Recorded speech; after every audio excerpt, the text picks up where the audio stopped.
बिस्मिल्लाहिर्रहमानिर्रहीम। अस्सलाम वालेकुम। आप देख रहे हैं रूबरू और मैं हूं मुनव्वर अतीक। नाज़रीन मोहतरम, आज के हमारे इस प्रोग्राम के अंदर मौजूद हैं डॉक्टर मोहम्मद सलीम खान राव साहब। और राव साहब के हवाले से ज़ाहिर है कि मैं अपने पूरे पिछले प्रोग्राम्स के अंदर भरपूर तारफ़ करवा चुका हूँ। डॉक्टर साहब जहाँ पे मुख्तलिफ़ समाजी काम करते हैं, वहीं पे आप इन्होंने एक सियासी पार्टी की बुनियाद भी रखी है। तो इनसे आज हमारी कुछ गुफ्तगू इसी हवाले से होगी कि पाकिस्तान के अंदर जो मसाइल हैं उनको किस तरह से हल करने का इरादा रखते हैं। डॉक्टर साहब, बहुत शुक्रिया आपका, आपने वक्त दिया। Thank you. बड़ी खुशी की बात है और बड़ी अच्छी बात है कि नए लोगों को आना चाहिए सामने, नई सियासी पार्टियों को बिल्कुल सामने आना चाहिए, हिम्मत करनी चाहिए। आपने हिम्मत की। लेकिन पाकिस्तान के जो मसाइल हैं वो बहुत ज़्यादा हैं। लोगों की तवक्कुआत ज़ाहिर बात है कि गुज़श्ता भी लोगों से और जो मौजूद है उनसे भी रही, लेकिन तवक्कुआत के ऊपर पूरा उतरना ये हर किसी के बस में नहीं होता। महंगाई या बेरोज़गारी एक बहुत बड़ा इशू है। बेसिकली तो क़ुव्वत ख़रीद से ताल्लुक़ है। महंगाई वही चीज़ उतने की ही किसी के लिए बहुत सस्ती होती है और वही चीज़ उतने की ही किसी के लिए बहुत महंगी होती है। तो क़ुव्वत ख़रीद हमारे इस मुल्क के अंदर बहुत ही कम है। हमारे यहाँ एक बहुत बड़ा तबका है कि जिसके लिए इस वक्त 2 वक्त की रोटी भी बड़ी मुश्किल से नसीब होती है उनको। महंगाई जैसे अहम इशू पे या बेरोज़गारी जैसे अहम इशू के ऊपर आप किस तरह से काबू पाने का इरादा रखते हैं? बिस्मिल्लाहिर्रहमानिर्रहीम। नहमदुहु व नुसल्ली अला रसूलिल करीम। मुनव्वर अतीक साहब, आपका शुक्रिया, आपने प्रोग्राम में बुलाया। और ये बात तो आपने पहले बता दी कि महंगाई उन लोगों के लिए है जो 2 रोटी को तरस रहे हैं, और इन हालात में भी महंगाई उनके लिए तो नहीं है जिनके वसाइल बेशुमार हैं। एग्जैक्टली। तो एक आदमी के लिए एक ही वक्त में महंगाई होती है, एक चीज़ महंगी होती है, दूसरे के लिए नहीं होती, सस्ती होती है। अब देखना है, इस वक्त इस मुल्क का सबसे बड़ा मसला वो गुर्बत है। अब गुर्बत को दूर करने के लिए कुछ इक़दामात करने पड़ते हैं। तो अल्लाह ताला ने जो निज़ाम बनाया है वो ऐसा रखा है कि उस पर गरीब पे बोझ नहीं पड़ता, बल्कि गरीब को कुछ मिलता है और अमीर भी अपनी आमदनी का थोड़ा सा हिस्सा उसमें डाल देता है, उसी से उसका गुजारा होता है गरीब आदमी का। तो ज़कात एक बहुत बड़ा ज़रिया मईशत है इस्लाम में, और यही था बेसिकली इस्लाम का ज़रिया मईशत मरकज़ी तौर पे। ठीक है। या जो बैतुल माल में आता था माल गनीमत, और तो कोई ज़रिया नहीं था। और इसी से वो मुआशरा इतना खुशहाल हुआ था कि ज़कात लेने वाला नहीं मिलता था।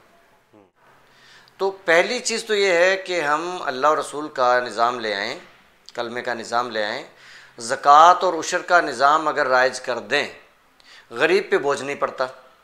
गरीब पे तो ज़कात नहीं है, जो साहिब निसाब नहीं है उस पर तो ज़कात नहीं है। ठीक है। उसके बाद भी जिसके पास थोड़ा माल है उस पर थोड़ी सी ज़कात है, और ज़्यादा माल है, बेहिसाब है, तो फिर ज़कात वो भी 2.5%। ठीक है। क्या मामूली कुछ भी नहीं है, वो भी सेविंग पे है। तो इस तरह से एक निज़ाम चल पड़ता है। और माहिरीन का कहना ये है कि हमारे मुल्क में ज़कात की रकम इतनी बनती है कि ये कहते हैं कि सिर्फ़ कराची के लोगों की ज़कात अगर इकट्ठी कर ली जाए, क्योंकि हमारा पाकिस्तान का सबसे ज़्यादा सरमाया कराची में है। ठीक है। तो कराची के लोगों की ज़कात से ये मुल्क खुशहाल हो जाएगा। तो अगर हम पूरे मुल्क की ज़कात इकट्ठी करें और उसको सही इस्तेमाल में, सही इस्तेमाल भी ज़रूरी है। तो ज़कात का निज़ाम तो अभी भी है ना, ज़कात तो अभी भी लोग देते हैं। ज़कात तो बैंक वाले अपने हिसाब से काट लेते हैं। वो तो ये इसी तरह से है, का भी निज़ाम जैसे है, वो भी चल मास्क रहा की है। पाबंदी इस वक्त मौजूद है कोरोना की वजह से, लेकिन आप मास्क पहने हुए किसी को नहीं देखेंगे। अच्छा। शायद ही कोई पढ़ा लिखा आदमी अपने आप को बचाने के लिए शायद ही कोई पहन रहा हो, वरना हुकूमत के लिए नहीं। तो आपका इसी ख्याल तरह है कि जिस तरह से लोग टैक्स नहीं देते, इसी तरह से लोग ज़कात भी नहीं देते। ज़कात जो है बैंकों में जो जारी है वो सबको आज़ादी है कि वो अपनी खुद दें या बैंक से कटवाएं। तो लोगों ने लिख के दिया हुआ है मेजॉरिटी ने कि हम अपनी ज़कात खुद देंगे और बैंक उनसे ज़कात नहीं काटता। तो आपका ख्याल है कि लोग ज़कात नहीं देते, जो नहीं देते जिनके ऊपर हैं, बनती है वो भी नहीं देते? नहीं देते हैं, देते लेकिन हैं। इस तरह नहीं देते, सब तो नहीं देते, लेकिन जो देते हैं वो इस तरह हुकूमत को नहीं देते। हुकूमत पे एतमाद नहीं है, हम नहीं देते। अगर हुकूमत को नहीं भी देते तो किसी को तो देते हैं। अच्छा, जो किसी को देते हैं ना, हाँ जी, वो आ जाता है फिर इनफरादियत में। ठीक है। जब इस्लाम में तो इज्तमाइयत है, इस्लाम में आप इब्तदा इस्लाम को देख लें, दौर खिलाफत को देख लें, ये तरीक़ा है ही नहीं ज़कात का जो हम कर रहे हैं, खुद ही बांटना। ये उस वक्त होता है जब गैर इस्लामी सल्तनत हो। इस्लामी सल्तनत में सारी ज़कात मरकज़ में जमा होती है, बैतुल माल में जमा होती है, वहाँ से फिर मुस्तहिकीन में, जो कुरान में मुस्तहिकीन दिए वो, उनमें तकसीम होती है। हम जो ज़कात देते हैं, हम किसी से पूछेंगे, वो कहेगा जी ज़कात का मुस्तहिक कौन? यतीम, बेवा, इस तरह के नाम गिरवाएंगे, जबकि वो तो है ही नहीं। कुरान में जो मुस्तहिकीन ज़कात दिए हैं वो उनमें नहीं है, वो हमें पढ़ने चाहिए। गुरबा नहीं, फ़ुक़रा व मसाकिन। ठीक है। फ़ुक़रा व मसाकिन वो होते हैं कि एक वक्त का खाना है, दूसरे का नहीं है। ओके।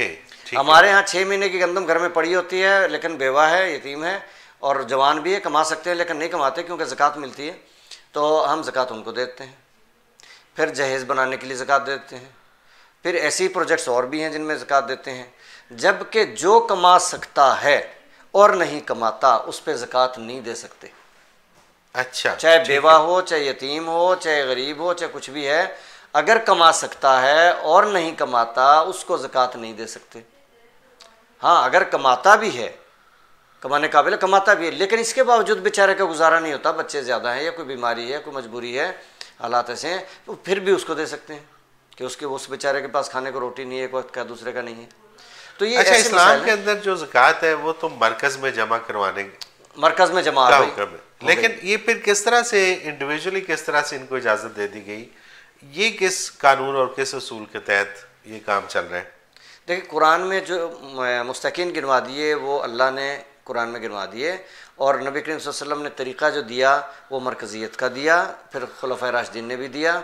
उसके बाद क्योंकि इस्लाम का शिराज़ा बिखर गया, ठीक है, तो जब मरकज़ियत नहीं रही तो फिर इनफरादियत आ गई, हर कोई अपनी अपनी मर्ज़ी से अब देता है। अब हम इल्म तो रखते नहीं, कुरान का इल्म, तो हम ये देखते हैं बाप दादा ने क्या किया, माशरा क्या कर रहा है, हम उस तरह से कर देते हैं। ठीक है। हालांकि एक आयत है कुरान पाक की, सूरह तौबा की 60वीं आयत है, जिसमें मुस्तकीन दिए हैं 8, और उनमें हैं फ़ुक़रा व मसाकीन, और जो गैर मुस्लिम को भी दे सकते हैं। उसके 3 तरीक़े हैं कि या तो उसको तरगीब देनी है मुसलमान होने के लिए, या वो नौ मुस्लिम है कहीं मुर्तद ना हो जाए, या मुसलमानों और कुफ़ार का एक जगह रहना सहना, और कुफ़ार तंग करते हैं मुसलमानों को, तो हम कुफ़ार को ज़कात दे के कि मुसलमानों पे रहम करेंगे, हैं वो क्या है ना, मुंह खाए आँख शर्माए वाली बात, तो इसलिए भी दे सकते हैं, गैर मुस्लिमों को भी दे सकते हैं ज़कात के। अच्छा जी। फिर है कर्ज़ उतारने के लिए, एक ऐसा बेचारा मखरूज़ है कि जो नहीं उतार सकता, कर्ज़ जेन्युइन हो, यानी कि उसने प्रॉपर्टी खरीदने के लिए लिया है, हाँ ठीक है, या फैक्ट्रियों के लिए लिया है। जेन्युइन कर्ज क्या होता है? जेन्युइन ये है कि बेचारे की कोई ऐसी मजबूरी है, बीमारी है, कोई रोज़गार नहीं चल रहा, खसारा पड़ गया, फसल तबाह हो गई, मजबूर है और उसने कर्ज़ ले लिया तो मखरूज़ हो गया, ऐसे जेन्युइन कर्ज़ हैं। वो अब उस कर्ज़े पे वो देने वाला मांग रहा है और उसके पास है नहीं, तो वो परेशान है, तो उसका कर्ज़ आप उतार सकते हैं, ज़कात के पैसों से उसका कर्ज उतारा जा सकता है। ठीक है। फिर एक मुसाफिर है, सफ़र में जेब कट गई, कोई और मजबूरी हो गई, सामान सफ़र ख़त्म हो गया, पैसे ख़त्म हो गए, उसने पहुंचना है, और उसकी आप मदद ज़कात की रकम से कर सकते हैं, लेकिन बता देंगे कि ये ज़कात की रकम है, वो चाहे वापस भिजवाए बाद में या वहाँ किसी को दे दे, वो क्योंकि अमीर है वो तो ठीक है, अगर अमीर है तो, अगर गरीब है तो कोई बात नहीं, दे देंगे। ओके। अच्छा, ये ज़कात के मुस्तकीन आ गए। फिर गर्दनें छुड़ाने का था, उस वक्त ग़ुलामी का दौर था, ग़ुलाम होते थे, उनकी गर्दनें छुड़वाने के लिए, आज़ाद करवाने के लिए देते थे। तो अब भी अगर मैं ये समझता हूँ कि अगर कोई ऐसा मज़लूम जेल में पड़ा है जो बेचारा बेगुनाह पड़ा है और पैसे दे के छुड़ा सकते हैं, तो उसको छुड़वा दें, ज़कात वहाँ पे भी वहाँ पे लग सकती है। ठीक है।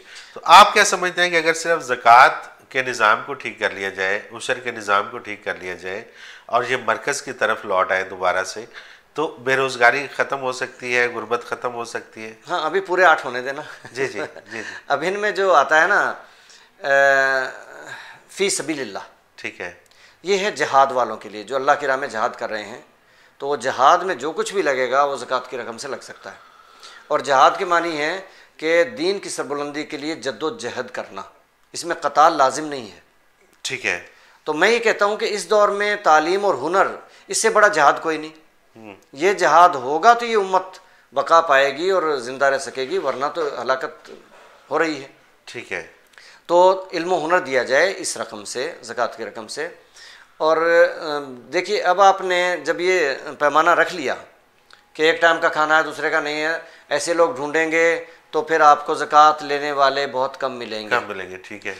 इसी तरह ग़ुलामी का दौर ख़त्म हो गया, गर्दनें छुड़ाने वाले भी कम मिलेंगे। इसी तरह आपको मुसाफिर कभी कभार शायद कोई मिले जिसको आपको हेल्प करनी पड़े। गैर मुस्लिमों को देने के लिए आप उस वक्त दे सकते हैं जब बाकी आपके मसारिफ पूरे हो जाएं, फिर गैर मुस्लिमों की तरफ भी तवज्जो कर सकते हैं। आपके पास जो रास्ता बचता है मेन, वो यही बचता है फ़ी सबीलिल्लाह, अल्लाह की राह में। तो अल्लाह की राह में देने का मतलब है कि अल्लाह के दीन की सरबुलंदी के लिए आप खर्च करें। तो उसका यह है कि आपने जो एक रकम इकट्ठी कर ली है बैतुल माल में, अब उसमें अगर वो मुस्तहकीन जो कुरान में 8 बताए हैं उनमें से बाकी हैं तो ठीक है, नहीं है, अब पैसा जितना बच गया आपने दीन की सरबुलंदी के लिए लगाना है। इसका मतलब है कि पाकिस्तान की मजबूती पे लगाएं। अब पाकिस्तान की मजबूती के लिए आपको क्या करना है? तालीम देनी है, हुनर देना है, इंफ्रास्ट्रक्चर बनाना है, कौम को अपने पाँव पे खड़ा करना है और ये कौम इस काबिल हो जाए। और फिर आपने असला भी बनाना है, फ़ौज भी पालनी है। फ़ौज आपकी होनी चाहिए और ताकतवर फ़ौज होनी चाहिए दुनिया की। और इसके लिए भी ज़कात की रकम से पैसे दिए जा सकते हैं। तो उस ज़माने में जो जंगें लड़ी जाती थी, बैतुल माल से पैसा जाता था, वो सारा सामान बैतुल माल से लिया जाता था। जो मदारिस है वो भी इसमें शामिल है, उनको भी आप अगर तो मदारिस काम कर रहे हैं तालीम और हुनर पे, ठीक है, और कौम की सरबुलंदी के लिए, मुल्क की बका के लिए, तो फिर तो उन पे ज़कात लगेगी। लेकिन अगर वो फ़िरकों की परवरिश के लिए कर रहे हैं तो फिर नहीं लगेगी। जी जी। देखिए, हमने गुर्बत का इलाज मांगा है, तो उसमें सिर्फ एक ज़कात ही तो नहीं है ना। ज़कात से बड़ा हमारा सोर्स फिर उशर आ जाता है। ठीक है, वो ज़िम्मेदारों से लिया जाता है। तो उसमें भी जिस बेचारे के पास कुछ नहीं होता, कुछ नहीं देगा, बड़े बड़े ज़िम्मेदार बहुत कुछ देंगे, तो उससे आपकी कौम की मईशत बहाल होगी। उसके बाद आपके यहाँ हुनर दिया जाए, रोज़गार दिया जाए, इंडस्ट्री लगाई जाए, टेक्नोलॉजी हो, हर फर्द को, मर्द औरत को काम पे लगाया जाए, ये ज़रूरत है इस वक्त की। और हुकूमत का फ़र्ज़ है ये काम करे कि रोज़गार सबको दे। ठीक है। तो एक तो ये कि उससे ज़ाती इनफरादी खुशहाली आएगी, हर आदमी अपने पाँव पे खड़ा होगा। दूसरा ये कि कौम और मुल्क मजबूत होंगे। जब कौम और मुल्क मजबूत होगा तो सर्वाइव करेगा, वरना इस दौर में सब मिट जाएंगे। हाँ, बाकी वो रह जाएगा जो पक्का अपनी राह का है और सच्चा अपनी हट का है। तो जो अपने सही रास्ते पे चल रहा है, सरात मुस्तकीम पे चल रहा है, सर्वाइवल के रास्ते पे चल रहा है, बका के रास्ते पे चल रहा है, इल्म हुनर के रास्ते पे चल रहा है, सिर्फ वो बचेगा, बाकी सब मिट जाएंगे। चले, ये तो बहुत अच्छी बात है, लेकिन इसके अंदर और भी बहुत सारे अवामल, अभी जाहिर बात है कि वो एक इतने मुख्तसर से टाइम में सारी बातें नहीं हो सकेंगी। अगले प्रोग्राम के अंदर हम कुछ और बातों की तरफ जाएंगे। और एक और बहुत बड़ी जो हमारे यहाँ अपॉर्चुनिटी है कि बेआबाद ज़मीनें बहुत ज़्यादा हैं, तो मैं चाहूँगा कि अगले प्रोग्राम में हम कुछ उनके हवाले से भी बात करें कि उनको अगर आबाद किया जाए तो उस आबादकारी में कितने नौजवानों को रोज़गार मिल सकता है और पाकिस्तान को क्या फ़ायदा हो सकता है। आपका बहुत शुक्रिया, आपने वक्त दिया। नाज़रीन, इसके साथ ही प्रोग्राम का वक्त अपने इख्तिताम को पहुँचा। मुनव्वर अतीक को इजाज़त दीजिए। अल्लाह निगहबान।